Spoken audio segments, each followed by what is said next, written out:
The old world, Tartaria, ended in the 19th century, in the 1800s, and the new world started, and the people who came into power rewrote history. Specifically, history was rewritten starting from 1850 all the way up to 1940. From 1850 to 1940, history was rewritten, and the whole, all the books that we know of, the books that were forced into the school system and the education system, and everything was written as we know it today.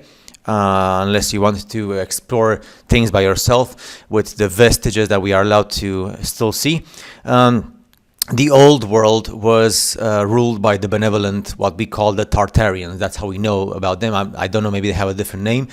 One of their only primary directives as a society in the world was that what you take back from nature, you give it back more.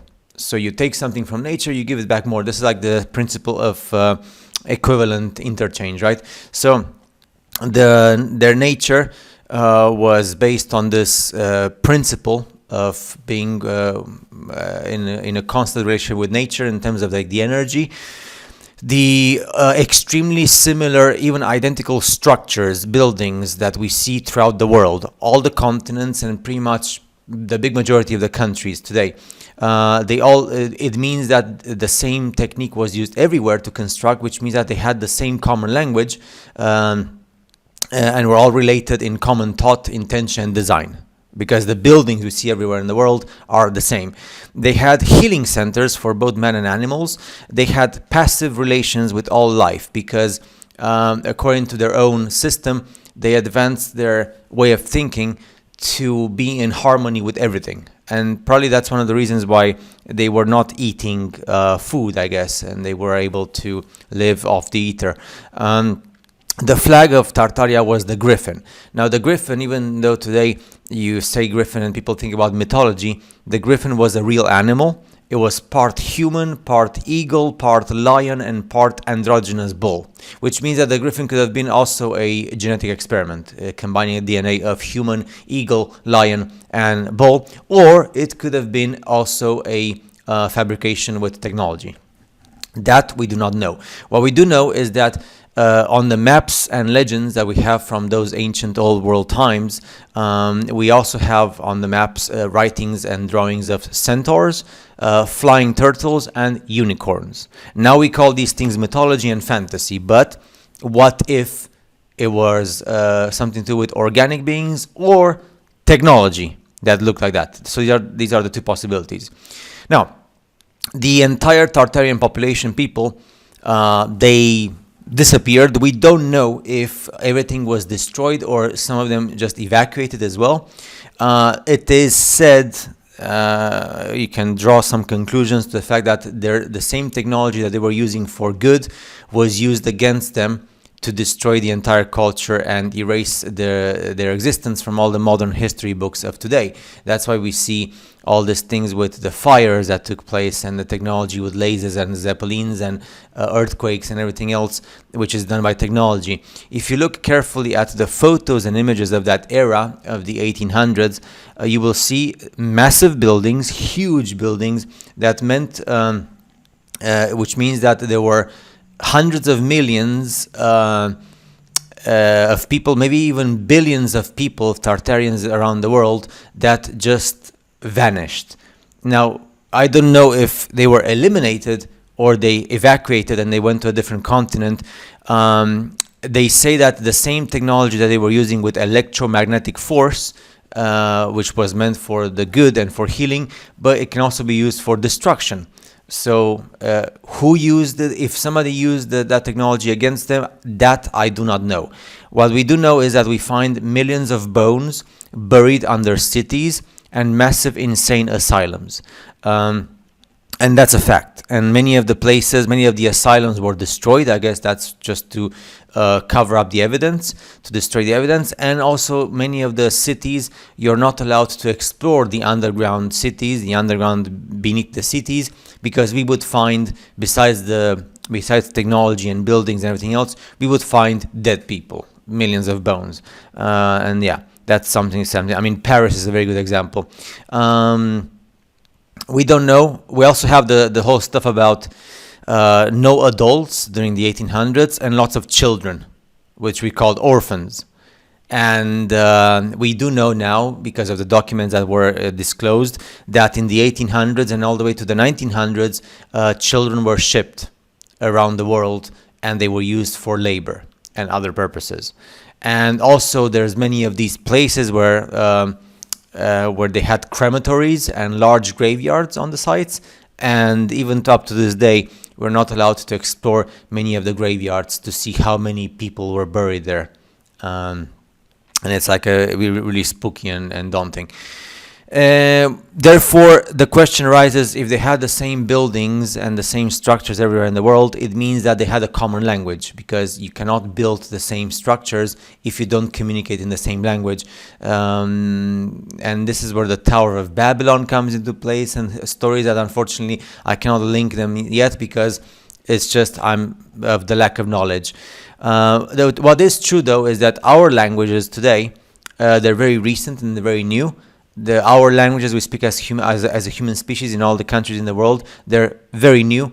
They have the same like origin in the Phoenicians, as to say, and the idioms and Roman Latin etymologies, right? So it is true that the people of Tartaria, they did not speak what we speak today. There's also this thing to speak about the blue bloods and the red bloods, and the blue bloods have a different type of DNA than the red bloods. So the blue bloods are known to be blue blood because they have a higher copper content in their blood than the non-Rh negative bloodline humans. So I am a non-Rh, but then there's Rh negative, right? So we're still humans, but we have a different genetic thing inside of us, and that's why the blue bloods have higher copper content in their blood. And they are very specific, the blue bloods, about who they multiply themselves with, because they do not want positive bloodlines in their bloodline to maintain the purity. And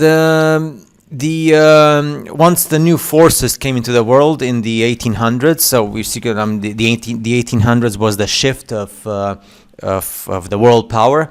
They appropriated the palaces and the mercury power stations. We spoke about their power stations for electromagnetic purposes. They had liquid mercury, so all the big buildings and the mercury power stations were turned into government buildings, universities, museums, theaters, banks, prefectures, chambers of commerce, stock exchange, churches, high schools, courts, banks, post offices, libraries, opera theaters, biomedical research institutes, as well as cathedrals, synagogues, and churches. So these purposes were given to all of the old world buildings, and that's how we came to know of them today. In the 20th century, in the 21st century. And all of history was rewritten in the books, and then everything was compiled and chronicled in what we call today the collective Wikipedia, which is first was the encyclopedias in paper format, and now the Wikipedia, which is pretty much the same but digitalized. And that's how we know of these things today. The different purpose. So this empire of Tartaria was the whole world, because we've seen the same buildings in Asia, Africa, Europe, Oceania, and the Americas, where everything was part of a single high civilization. The architecture was focused on the extraction of the electromagnetic energy, which is the same energy that Nikola Tesla was speaking about, which is what we call the atmospheric energy or the ether energy. And the great Tartary Empire was then divided into civilizational categories like the ones we've studied in school: the Ottoman Empire, the Byzantine Empire, and the Ross Empire. And these changes, once the history was fractured, these changes were then archived and recorded into the likes of the throne rooms of the Grand Kremlin Palace in Moscow, in the National Archives of Britain, and the Library of Congress in Washington in the USA. And these are the ones who keep the records of history once these things were established in the 1800s. So Tartaria was the whole world, or pretty much, let's say 80 to 90% of the old world, with a unified language and design. That's why we have so many pyramids as well, found all over the world, which incorporate the same design for the same specifics, which means that the question arises now, where are the architectural drawings and blueprints of all the big buildings in the world, because we never see any architectural drawings and buildings, which means that the people who came into power in the 1800s, they just found the building, they just used the buildings as they were there, like the expo. So the buildings were there, period. And also, where did the stones, the huge blocks of stones, bricks, copper, iron, etc. come from? Because we didn't see any iron forgery plants, and we didn't see any plants for the production of stone, bricks, and copper and iron. We just see the buildings and the people, and that's it. You get the point. So yeah. And there's still so many secrets that we don't understand, but at least now we get the idea, and I'm hoping that this idea gets established into your mind thanks to the evidence that we have living up until today. So see you in the next video.